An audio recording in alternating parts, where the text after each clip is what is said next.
தேமுதிக நிறுவன தலைவரும் நடிகருமான விஜயகாந்த் உடல்நலக்குறைவு காரணமாக நேற்று காலை உயிரிழந்தார். இதையடுத்து அவரது உடலானது சாலிகிராமத்தில் உள்ள அவரது வீட்டிற்கு எடுத்து செல்லப்பட்டு சிறிது நேரத்தில் அங்கிருந்து ஊர்வலமாக கோயம்பேட்டில் உள்ள தேமுதிக தலைமை அலுவலகத்திற்கு கொண்டு செல்லப்பட்டது.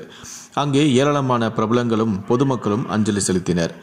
கூட்ட நெருக்கடியை கட்டுப்படுத்தும் விதமாக அவரது உடலை தீவுத்திடலுக்கு கொண்டு செல்ல முடிவெடுக்கப்பட்டது.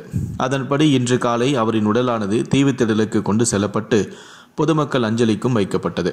தொடர்ந்து பல பிரபலங்களும் மக்கள் கூட்டமும் அவரது உடலுக்கு அஞ்சலி செலுத்தினர். அவரது உடல் மதியம் 2:30 மணியளவில் ஊர்வலமாக பூந்தமல்லி நெடுஞ்சாலை வழியாக மக்கள் வெள்ளத்திற்கு மத்தியில் வாகனத்தில் கோயம்பேடில் உள்ள தேமுதிக அலுவலகத்திற்கு கொண்டு வரப்பட்டது. கோயம்பேடு தேமுதிக அலுவலகத்தில் விஜயகாந்தின் இறுதி சடங்கில் தமிழக முதலமைச்சரான ஸ்டாலின், தெலுங்கானா ஆளுநரான தமிழிசை சவுந்தரராஜன், அமைச்சர்களான உதயநிதி ஸ்டாலின், KN நேரு, தங்கம் தென்னரசு உள்ளிட்ட அமைச்சர்கள் கலந்து கொண்டனர். விஜயகாந்தின் உடல் நல்லடக்கம் செய்யப்பட நேரம் நெருங்க உடைந்து போய் நின்றார் பிரேமலதா விஜயகாந்த். 72 குண்டுகள் முழங்க முழு அரசு மரியாதையும் வழங்கப்பட்டது.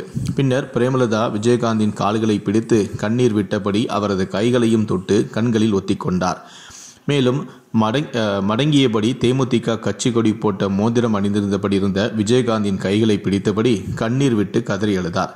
கடந்த சில ஆண்டுகளாகவே உடல்நலம் குன்றியிருந்த விஜயகாந்தை கண்ணும் கருத்துமாக பார்த்து கொண்ட பிரேமலதா தன்னை விட்டு நிரந்தரமாக பிரியும் விஜயகாந்தை நினைத்து கலங்கினார். இந்த காட்சி அங்கிருந்தவர்களை வேதனையில் ஆழ்த்தியது. பிறகு அவரது குடும்ப முறைப்படி இறுதி சடங்குகளும் செய்யப்பட்டது. அவரது மகன்கள் இறுதி சடங்குகளை செய்தனர். விஜயகாந்த் அணிந்திருந்த தங்க செயின், கருப்பு கண்ணாடி ஆகியவற்றை பிரேமலதா கலற்றி எடுத்துச் சென்றார். பின்னர் விஜயகாந்துடன் சந்தன பேலையில் நல்லடக்கம் செய்யப்பட்டது. விஜயகாந்திற்கு தொண்டர்கள், பொதுமக்கள் என பலரும் கண்ணீர் மல்க பிரியாவிடையும் கொடுத்தனர். அவரின் ஆன்மா சாந்தி அடையணும் அப்படின்னு நினைக்கிறவங்க இந்த வீடியோக்கு லைக் கொடுத்துட்டு முடிந்த அளவுக்கு இந்த வீடியோவை மற்றவங்களுக்கும் ஷேர் பண்ணுங்க. நன்றி, வணக்கம்.